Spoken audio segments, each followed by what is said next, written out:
Let's start with the inflation first. Where do you see prices that are still sticky, and what for you are prices coming down?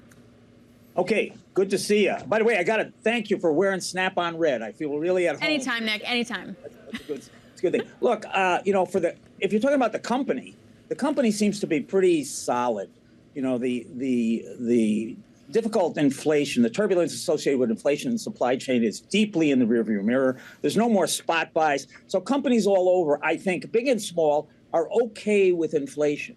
You kind of said it before, though. There's a big difference between the larger companies and the smaller companies and the financial economy and the grassroots economy. If you look at the National Association of Manufacturers data, their optimism is flat, has been flat last quarter, but the big companies are rising. And that's because everybody's saying, hey, it's soft landing. The Fed's going to, sometimes cut rates 6 times next year. That's good for the big guys. The small guys are going down. Yeah. Getting less confident. And part of the reason is you can see this. I was just with the people at work, mechanics and our franchisees in places like in the last month, I've been in Nevada and the Midwest and the East and the South. And they all say the same thing. Boy, our businesses are great. Our salaries are going up. We don't like inflation, though. When I go in and I buy food, I don't like it that I'm paying more for milk. I was I was pretty shocked myself. I just had a burger and a large fries and a large chocolate steak this afternoon. Yeah. I couldn't believe how much it was. Now, I don't burger all the time. I'm practicing girth control. But these... Nick, that's true. Yes, 100%. I mean, dinner out in New York is insanely expensive.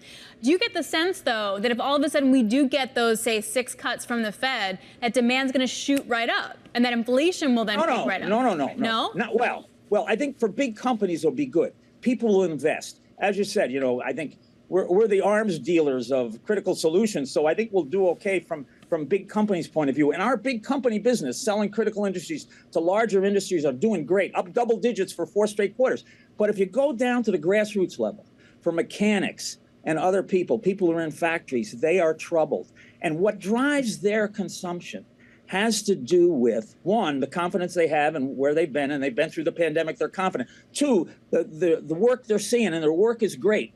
But 3, what they're seeing in the environment. They pay much more attention to the physical, sort of the general environment than I think companies. And what they've seen since October is a deterioration of that. Second war, more chaos in the border, a rising of the chaos in the border, the worry about the Red Sea, the election itself. Everybody's looking at the election, and 80% of Americans are saying, hey, if 80% say, boy, this election it's possible that it's going to come out badly for me. They think who's ever elected, there's going to be a new sheriff in town. They're going to make changes. A lot of those changes are going to be unwelcome. They don't like it. So what happens is you have people in the grassroots who are cash rich. Their salaries are going up, but their confidence poor.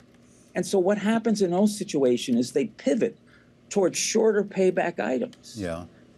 They aren't unintelligent. A lot of people characterize them as they're going to overextend themselves. That isn't what's happening. They're actually pulled back. But Nick, I am curious sort of what turns this around. I mean, you've been doing this for a long time, so you've seen these various business cycles and political cycles for that matter as well here. What sort of brings that confidence back en masse?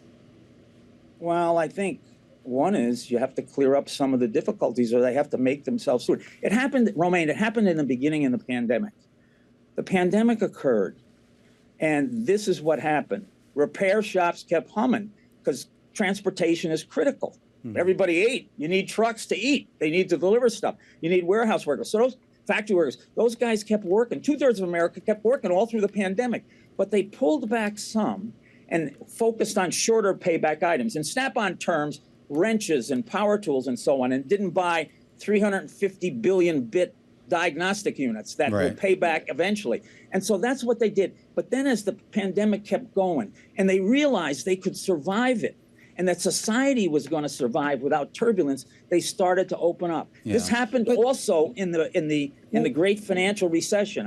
This isn't our first rodeo around here. Well, but I am curious, though, Nick, I don't want to run out of time here, but then when I look at your past earnings, and at least when it comes to like the independent types of shops, definitely in the auto space, you saw service hours were higher. You did see, if not a healthy business or not a growing business, certainly a healthy business, I should say, for some of those names. Well, wait a minute, though. I did say cash rich. Yeah. Okay. In other words, you see, you're equating the financials with their attitude. It's not that they were cash. The Journal had an article in the Great Financial Recession. Economies glum, repair shops hum, and so it was. They were cash rich, but they wouldn't. They keep buying things, but they didn't want to get themselves out in trouble because they didn't know where the world was going to be in 8 months. It's kind of interesting because customer sentiment and customer confidence seem to be going in the opposite. In the summertime, when it was lowest, these people were the most robust. Yeah. Now it's going up a little bit, still 20% below pre-pandemic levels, but they're more troubled by this. And part of it is every day they get up and get that bad news for breakfast, and they think, gee, I'm not sure what's going to happen next time, so I'm not confident in my future. It's not actually the economy itself. It's the confidence in the economy.